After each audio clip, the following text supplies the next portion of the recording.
Good afternoon, Knicks Nation. Today is Friday. It is the 8th day of July 2022. I hope you're all safe and healthy today. And blessings upon those working in the healthcare field as well as the first responders who are every day simply trying to save lives and oftentimes losing theirs in the process. Blessings also upon those that are working in picking up garbage, the humble work of keeping streets and sidewalks and parks and highways clean. And those that make deliveries on trucks, vans, and scooters for our convenience and on foot. Double blessings on the men and women trying to help deliver and rescue the victims of child molestation and pedophilia. And double curses on the perpetrators, the profiteers, and those sexual perverts that traffic in this human misery. Finally, blessings on the homeless. There's almost 600,000 people, men, women, and children, homeless in the United States of America. We're now entering a recession. Those numbers will increase. Blessings upon these people, and if you could do anything to help, do it. Also, the millions around the world in similar or worse conditions, and blessings again upon them, for theirs is the kingdom. Today, I want to talk about Julius Randle. But before we go into that, I want to just discuss the recent moves by the Knicks. They signed Jericho Sims to a permanent deal. We talked about this about a month ago, how they should move Jericho Sims from the two-way to the permanent deal. And they did that 3 years, $6 million. And of course, with Leon, the third year is a team option. But this moves Jericho onto the permanent roster. Our 5 spot is set. We have Mitchell Robinson now signed at $60 million. He's the starter, the anchor of the defense. Coming behind him for 2 years at $16 million is Isaiah Hartenstein. And then, of course, there's Jericho. It's an 82-game season. We're going to need all 3 of these players at some point, no doubt. Okay, so all 3 of them are going to see time. They're all important. Our 5 spot is set. We can stop talking about trades for 5s and looking at other teams and looking at what's available. We got our 5 guys, our 3 guys that are at the 5 spot. We set. And that's the same thing with other positions. A long season. With whoever coming behind Jalen Brunson at point guard, you're going to need help. It's an 82-game year. It's long. No guys play 82 games at this time. It used to be everybody play 82 games, but it's not as expected now. Now, if you can get 72 games out of a starter, you're doing real good, and that's the scenario. Okay, so 5 spot is set. They're still working out stuff with signing trades with Jalen Brunson. Trevor Keels, 2-way deal, as we expected, drafted in the second round. I am so happy for Farron Hunt. Another guy that was on the roster at the end of last season, trying to earn his spot. He got a 2-way deal. Thank goodness for that. And so we only get 2-way deals, 2 G League contracts per team, y'all. So just understand that we got our 2 filled. So all y'all have, Montero or whoever else you want. Sorry, we got 2 guys already on our G League deal. This guy like Montero is trying out for another team, even though he's going to be playing on our summer league. He's trying out for any NBA team that could get him a G League deal. That's where he's at right now. And then, he'll probably go either play in the G League or go overseas and play to continue his development at age 18. So that's that. Julius Randle. Let's talk about Julius for a second. To me, he's the biggest unknown. And being the biggest unknown, he's the most important piece in this coming season. That's why I wanted him to be traded. I don't know if that's going to happen. I was sure it was going to happen at the end of the season, given all the antics we saw this past season with the thumbs down, with the STFU to the crowd, with the knocking the laptop out the hand, with the attitude in general that wasn't conducive of somebody you want as your leader, which brings me to my point.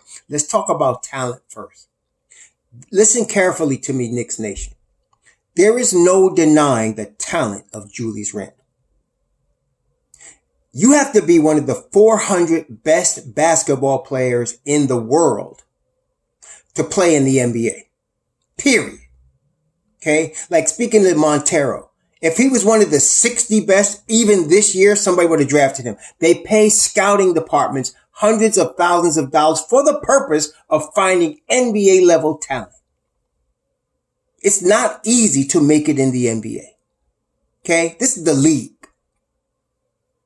This ain't high school, college, or even the G League. It's the NBA. Okay, it's hard to get here. So when you get to the league, you good. Period. End of story. But Julius Randle's above that. I will be conservative if I say Julius Randle is one of the 50 best players in the NBA. Okay, every team has 15 guys. There's 30 teams, 450 players, not including G League. So I'm going to say he's one of the 50 best in the NBA, talent-wise. Okay, but talent alone is not enough to win in the NBA. Yes, you need talent. But if you're going to be considered, if you're going to build a long-term sustainable winner, you got to have consistency in terms of the culture of your organization, your team, from the 15th man all the way to the president of basketball operations and the owner. You got to have everybody on the same page. If one of your most talented and best paid players is not on the same page, the whole thing is ruined. Period. It's like defense. Like you want to play defense on a string, 5 guys on a string. If one of those guys breaks the string, the whole defense is collapsed. It's done. It's the league. So you need that if you're going to develop a long-term sustainable winner, which is what I assume and I believe Leon Rose is trying to do, which I assume and I believe James Dolan's allowing him to do. So you need everybody on the same page culture-wise. And this is the problem with Mr. Randle. It's not his talent. Okay, it's here. And like I mentioned to you in yesterday's or day before video, we never know what we're getting. When Taj Gibson dresses up for the game, you know what you're going to get from Taj Gibson. You're going to get 100% effort on both ends of the floor every single night. You know you're getting that. You're going to get a team first attitude. You know he's going to dive on the floor. This is what you know you're getting from him. I'm just using him as an example. Let's take Derrick Rose. Same thing. If Derrick Rose is on the floor, you know what you're getting. There's no question. Forget the talent. We know the talent, but we know attitude, what we're going to get every night. Same with RJ. We know what we're getting. But with Julius Randle, we do not know what we are getting night to night. He can come out really feeling good and drop 40. Or he can spend the whole night arguing with the refs and ignoring his teammates. You don't know what you're going to get. So it's not about the talent. It's about a long-term outlook on the culture. Some of y'all can't look past tomorrow night's game. You got to look more than just this year. We're talking about long term. We want the Knicks to be a perennial. That means every year playoff team. Like the San Antonio Spurs or the Miami Heat, they're a threat every year to be in that top 8. Every year. Why? Because their culture is consistent.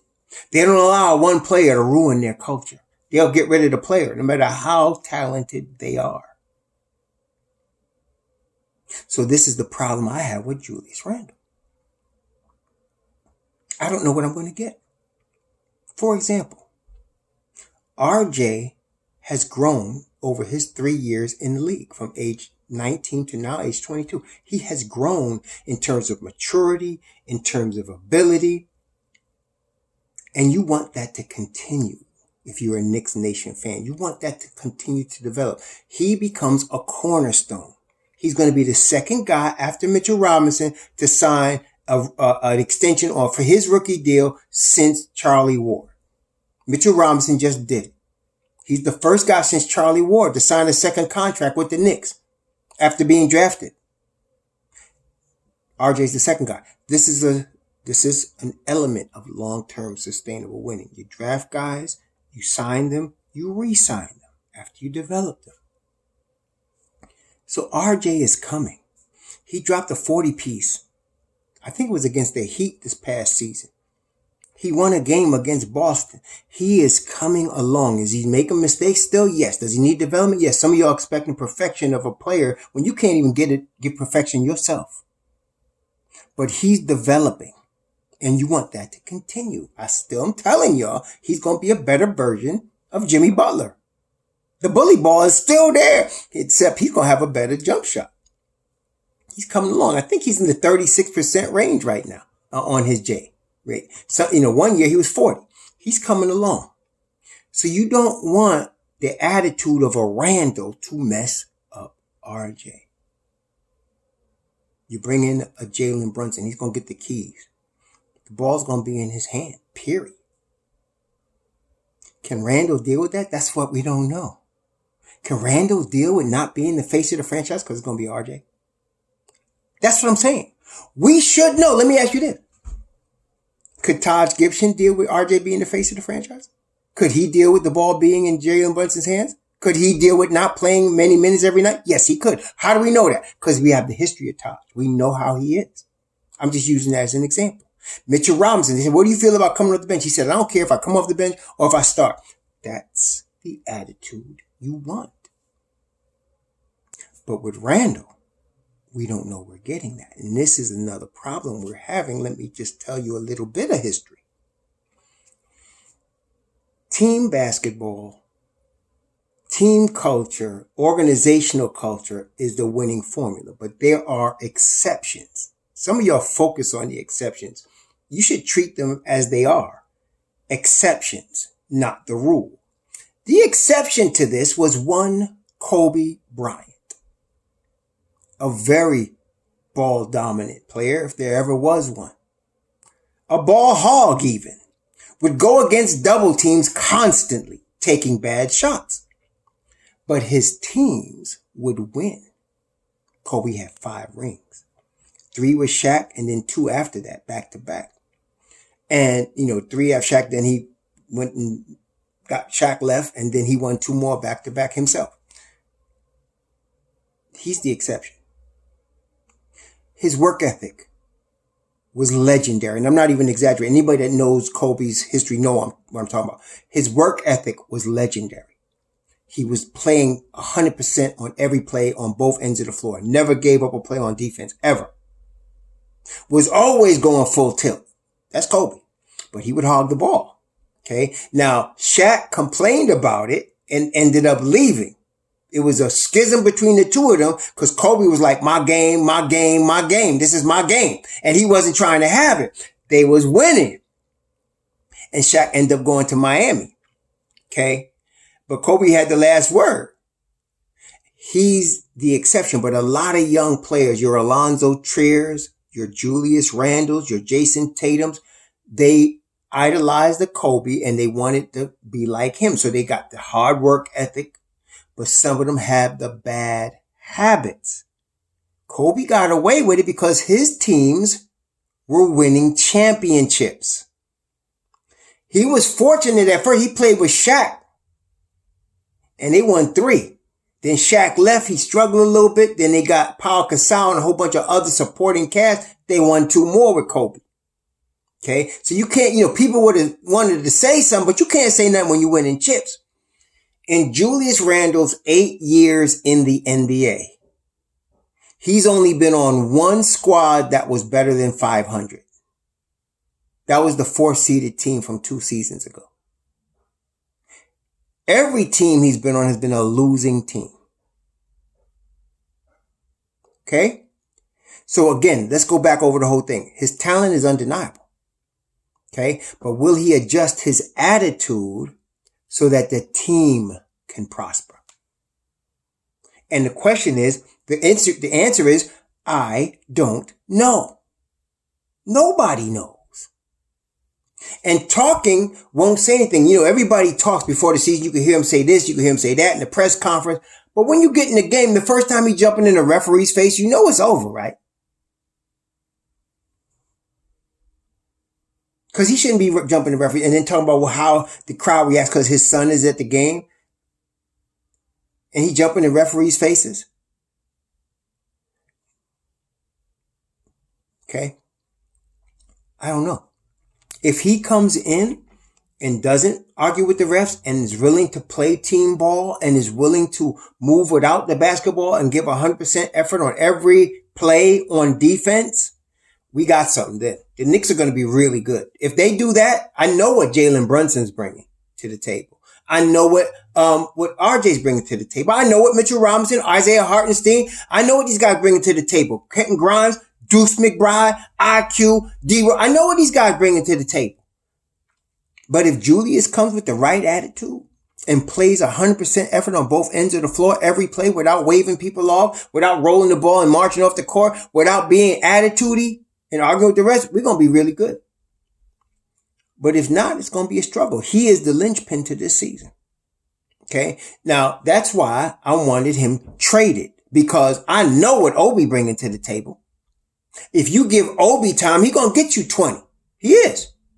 He's that talented to me.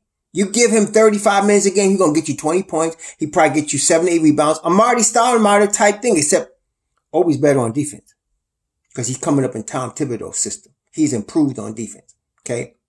Matter of fact, I suggested, some people start tripping because last year when somebody was saying, well, let's play Obi at the 3, I said, no, that was last year. Catch up. That was last year. Didn't know if his defense was going to improve. His rookie year defense wasn't good enough for him to play the 3. I'm thinking now, after the development, some of y'all don't understand that word still, development that he has undergone in the last 2 seasons, that his defense might now be good enough for him to guard 3s. And if that's the case, I would not mind see Randle at the 4, Obi at the 3, RJ at the 2. That would be great. Okay, that would be good. I don't know if they want to do that, but that would be a good move, I think, right now, because of Obi's development. If not, fine. Bring Obi out to this. Obi ain't going to complain. Okay? But it's almost time for his extension. You know, and these kids, all these kids now, when they coming into that 4th season, the lottery dudes, they looking for $100 million. All of them. Okay? And that is predicated on performance. Performance is predicated on minutes. I don't want to lose Obi. I don't think Leon Rose does either. So this is going to be interesting. I can't tell you what Leon's going to do, and I'm glad I can't tell you. You know why I can't tell you? Because Don keeps everything close to the chest. He keeps it close to the vest, and he keeps it in the inner sanctum of his crew. And that's the way I want him to keep doing it. So I don't know what he's going to do. I don't know how he's thinking of Julius Randle, but I do tell you this. The Don drafted Obi. That year, that was on top of his board. He wanted Obi Toppin, and he got him. Okay? That was his first draft pick as president of basketball operations. I don't think he's going to let Obi go that easily. I don't think he is. So we're going to see how this works out. I don't think, and Don is like this. Another thing I know about him, y'all should know, he ain't taking no shorts. He going to get value. Hey, listen, we just found out the other day. Everybody likes to focus on negative things with the Knicks. That's the first thing people do. You hear a rumor and somebody starts jumping. The Knicks are so stupid. When it's a rumor from a platform that may even be legit. It's crazy, but I see it every day. But one thing, I don't know what the Don's going to do with Julius Randle. He could trade him. He could keep him. I don't know. I know I expressed to you what I want. And the reason I want is because, again, I have no idea what we're going to get from Julius. I have no idea where his head's going to be. Even from night to night, we don't know. Okay? So, at this point, Don is not taking shorts, so he got a first-round pick. The Kemba Walker, Jalen Duren thing that happened with Detroit ended up being a future first. Ended up being a future first. Y'all need to chill a little bit on the Dom, man. He know what he doing. Okay? He know what he doing. So, anyway, he's not going to give up shorts on a guy that I consider myself a top 50 talent in the NBA. Talent-wise. He's top 50. And if he was to go somewhere and be a third option on a team, Julius would be good. Just like I thought with Tim Hardaway Jr.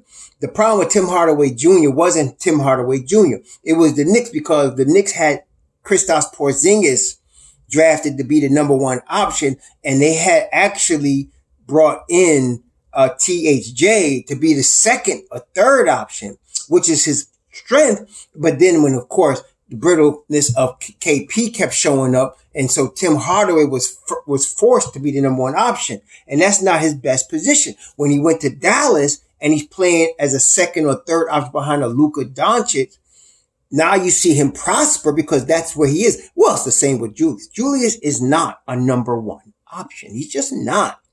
He's shown that over his whole career. But because of his brute strength and power, because of his ability sometimes to run the floor with the ball and create offense when he does not turn it over. But because of these things, though, and his rebounding ability, you put him as a second or third option, you're going to get him at his best. Now, attitude-wise, will he take that? I don't know. If he does, we're in good shape. If not, he needs to move to a team where that's going to be the understanding, right? So we'll see. But for now, it's a big, giant question mark. We have no idea what we're going to get from Julius. And unless the right deal comes around, Leon Rose is not trading him. He's not going to just give Julius away. I feel like doing that, but he's not going to do that. See, that's the difference between what I want and what I'm telling you, Leon Rose. He's not going to just give Julius Randle away. Okay, he's going to want first for him. And he should probably get it. He could probably engineer it. Look, he just turned Kemba Walker, Alec Burks, into a first round pick. Okay? He did. He just turned him with Nerlens Noel into a first round pick. All right? So y'all just chill because he's going to get what he can from this. He's not giving away. That's one thing I'm confident about the front office. They're going to make the smartest deal available. I'm very confident in that. Some people think that they're smarter than Leon Rose and they sitting in front of their TV trying to watch the game. You're not getting paid to do what he does. He's been in the inner sanctum of contracts. He's been there with players. He knows what it is. And y'all all second guessing him need to chill. Especially, like if you're not a Knicks fan, okay, go say what you want. I don't really care. But if you claiming you're a Knicks fan, stop believing these fake platforms, man.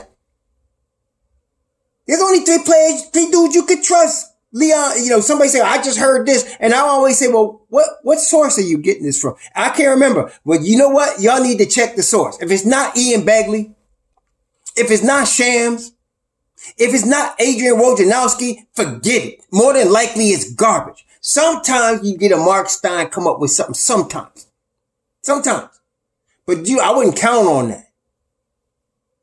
And most times I keep telling y'all, negativity sells with the Knicks because of how big Knicks Nation is. Don't buy into that stuff, man.